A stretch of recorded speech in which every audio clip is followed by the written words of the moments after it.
Hey,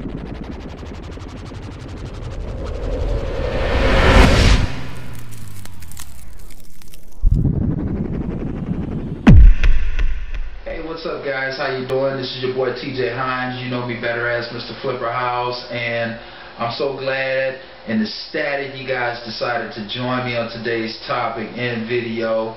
Right now we are just going to go ahead and get into a question that was sent in by one of my loyal email subscribers, and this is something that can probably help you out in your business moving forward. So I decided to just go ahead and answer this question live on video. I must say that I'm very ecstatic and filled with joy at this particular moment, because I have the opportunity to now shoot this video from my home office that has been finished structurally, but we still have some inspirational frames getting ready to come in here and stuff like that. So I'm just ecstatic, filled with joy right now. Glad that you guys were able to attend or pop in on this video. So let's go ahead and get into the question very quickly.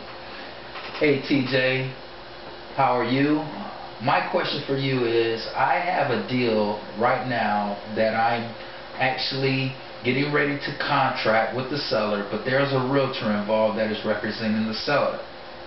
How much money do I have to put up in escrow? And that's a very good question, also a tricky question at the same time. What you have to take into consideration in this particular instance is, if you are getting ready to contract a deal with the seller that is being represented by a realtor who has the listing on the property, then you have to know that that realtor is going to look out for the seller's best interest, because that's what they're there for. They're there to protect the seller, to make sure that they get as close to the price of what they're asking for. Usually in today's economy, even with properties that have no repairs that need to be done to them, they probably still won't get their asking price. But still, as the realtor's job, it is to let the buyer know, or even let the seller know, I'm sorry, that they are there to represent them and they have their best interests at heart. What I suggest you do is try to build some type of rapport with this realtor, or even have them represent you in the deal as well. So now the interest from the realtor is now on the buyer side, which is you, and now the interest with the seller is on the seller side as well. So it sounds a little confusing, but realtors know exactly how to play this whole process out when they are representing the buyer and the seller in the deal, or the seller and the buyer. To go ahead and narrow the answer down and get directly to your question, it just all depends on how savvy the realtor is when reading contracts. Now, this is one of the things that they learn how to do when they go and take the test for their state license. They actually have to know how to read a contract, and if they're representing the seller, then they're going to be looking to see how much money you have up in escrow. Depending how much money you put up in escrow will automatically let the realtor know how serious you are about buying this property. For instance, if you put on the contract you only want to put 10 to 50 bucks up in escrow, then that offer probably is not going to go over too well with the actual realtor who is representing the seller. Now, if you can get that same realtor to represent you in that same transaction, then she'll push hard for you to try to get that deal done. So that's what I would highly suggest. I would highly suggest that you build rapport with that same realtor who has the listing agreement with the seller, so that way they can represent you in the transaction as well.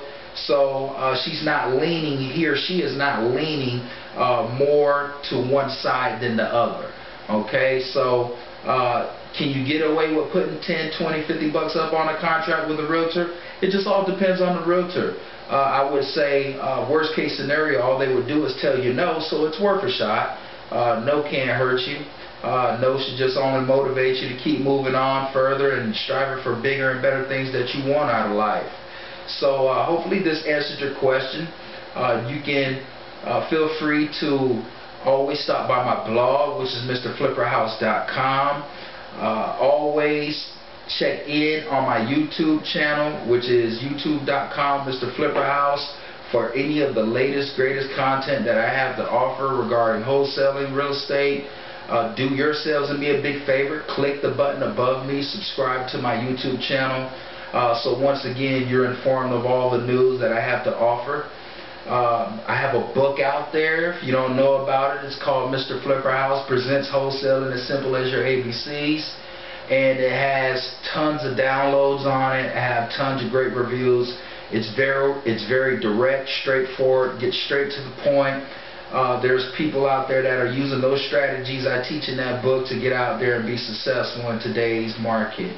So if you have any questions regarding this particular topic, or just any question that you may feel I can answer or help you with, go ahead and send that over to my email address, which is info@mrflipperhouse.com. Of course, you guys already know how to get to the blog, which is mrflipperhouse.com. Until the next time, you guys enjoy yourselves, be safe out there, and do yourselves and me another big favor.